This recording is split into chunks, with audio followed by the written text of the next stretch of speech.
अल्लाह सही का बड़ा शुक्र है और आप दोस्तों की बड़ी मेहरबानी, मेरी खबर की तस्दीक हो गई और वजीर बल्दियात सिंध सईद गनी का बड़ा ऐलान सामने आ गया है। सईद गनी ने एक नहीं दो नहीं बड़े हुजूम के सामने भरी प्रेस कॉन्फ्रेंस में तमाम कैमरास के सामने और सबके सामने कह दिया है कि ये जो खबरें आ रही हैं उनमें एक खबर सही है कि मैं बल्दियात का महकमा नहीं चाहता। वजीर बल्दियात सईद गनी ने इस खबर की तस्दीक कर दी है कि वो बल्दियात का महकमा नहीं चाहते। वजीर बल्दियात सईद गनी ने इस बात की तस्दीक कर दी और मैंने आपको पहले ही बताया था कि सईद गनी की इस वजारत के पीछे लोग पड़े हुए हैं। वो नहीं चाहते कि सईद गनी वजीर बल्दियात के तौर पर नजर आए और वो इसके पीछे अभी भी पड़े हुए हैं और इसी वजह से सईद गनी दिल बर्दाश्ता हो गए और उन्होंने खुद कहा है कि वो अब बल्दियात का महकमा नहीं चाहते हैं। ये उन्होंने सरेआम सबके सामने कह दिया है और अब उस खबर की तस्दीक हो गई है कि सईद गनी इस महकमे के साथ अब मजीद देर जुड़े नहीं रहना चाहते। उनको ये महकमा नहीं चाहिए। आखिर सईद गनी को इस स्टेज पर क्यों पहुंचा?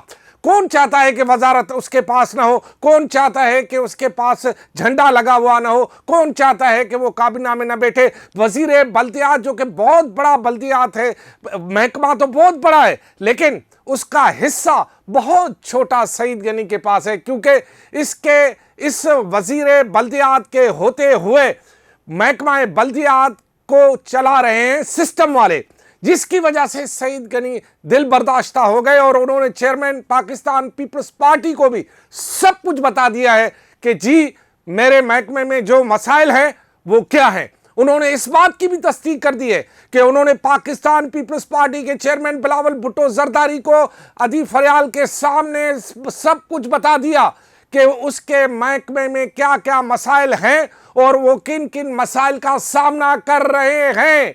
ये वो खबरें बता रहा हूं जो कि सईद गनी ने खुद बताई हैं, किसी और ने नहीं बताई हैं। और जो सईद गनी ने नहीं बताया वो मैं भी आपको बता रहा हूं। सईद गनी आखिर स्टेज पर पहुंचा क्यों? वो इसलिए कि जब महकमा बल्दियात का वजीर सईद गनी हो और कराची के मलीर और इसको मोहम्मद अली शाह चला रहे हो, सईद गनी इसलिए इस स्टेज पर पहुंचा है।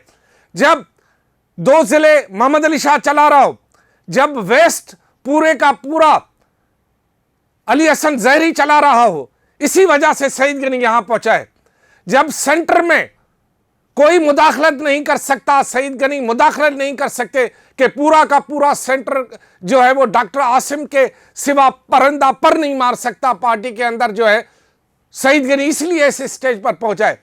जब सईद गनी क्लिक में उसका अख्तियार ना हो, क्लिक आपको पता है कि एक आलमी बैंक के इश्तराक से एक मंसूबे है जो कि कराची में और पूरे सूबे में काम करा रहे हैं, जब वहां उसका अख्तियार ना हो तो सईद गनी इस स्टेज पर पहुंचा है। अब बचा कौन सा इलाका?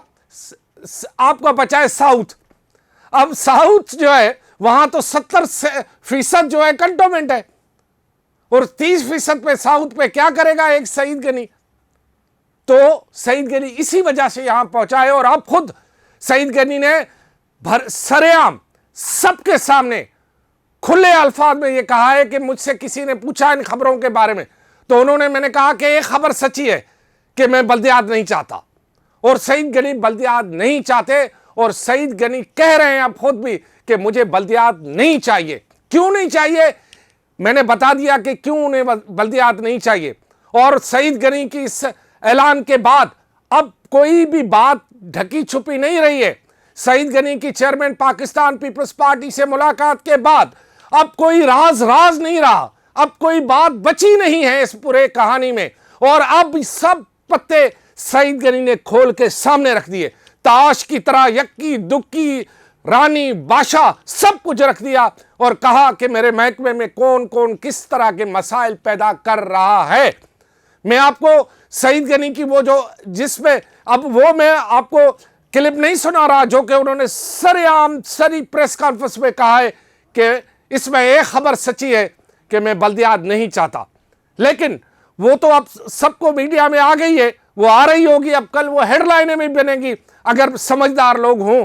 और लेकिन जो उन्होंने मुझसे बात की है chairman Pakistan peoples party Bilawal Bhutto Zardari से मुलाकात के बाद, वो मैं आपको सुना रहा हूं। उससे भी आपको अंदाजा हो गया होगा कि सईद गनी ने वहां क्या अपना केस पेश किया है और सईद गनी को क्या कहा गया है, वो भी आप ये जरा सुन लें। फिर मैं आता हूं, फिर कंटिन्यू करता हूं और आगे बात क्या हो रही है, आगे बात क्या होगी, ये भी मैं अभी आपको बता दूंगा। कि सब कुछ बता दिया। मुलाकात हाँ, चेयरमैन से कोई बात तो की होगी आपने, कोई हमारी बहुत होती है। आपने सब बता दिया ना। चेयरमैन साहब से पार्टी को मसाले में बात होती है, वजारत में बात होती है और हमसे एक्सेप्ट करते हैं। वजारत के बारे में क्या बात हुई? वजारत में पूछा कैसी चल रही है, आपने क्या बताया? मैंने कहा बहुत कोशिश कर रहे हैं कि ठीक हो, लेकिन हाँ। मसाइल बहुत है। मसाइल बहुत है। आपने उन मसाइल का हल क्या बताया?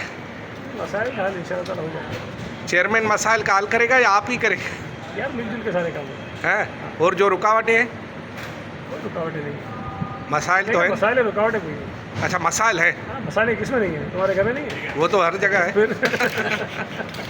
सईद गनी का ये क्लिप आपने सुन लिया, जो मैंने सवालात किए, जवाबात किए, वो सुन लिए। लेकिन इसमें एक बड़ी खबर और निकल आई है। वो बड़ी खबर ये है कि एक एमपीए जिसका ताल्लुक उत्तर सिंध से है, उत्तर सिंध का मतलब ये अपर सिंध से है, वो सिंध हुकूमत के 5 से 7 महकमे चला रहा है। सिंध हुकूमत के 5 से 7 महकमे चला रहा है। उसका नाम क्या है, वो करता क्या है, कौन से महकमे चला रहा है, ये मैं आपको अगले व्लॉग में बताऊंगा। ये तजस्सुस साहब के बाद रहने दे रहा हूं। अब मैं नाम भी बताऊंगा उसका, वो कहां कहां मुदाखलत कर रहा है ये भी बता दूंगा। और चेयरमैन पाकिस्तान पीपल्स पार्टी को किस किस वजीर ने जाकर कहा है कि उसकी चाबी टाइट करो, वो हमारे महकमे में मुदाखलत कर रहा है। बड़ों के महकमों में मुदाखलत कर रहा है भाई वो। हाँ, ये नाम मैं बता दूंगा। अब तक सईद गनी तक बात रहने दो, फिर मैं दूसरे व्लॉग में उसका नाम ले लूंगा, फिर देखना होता है क्या। खुदा हाफिज।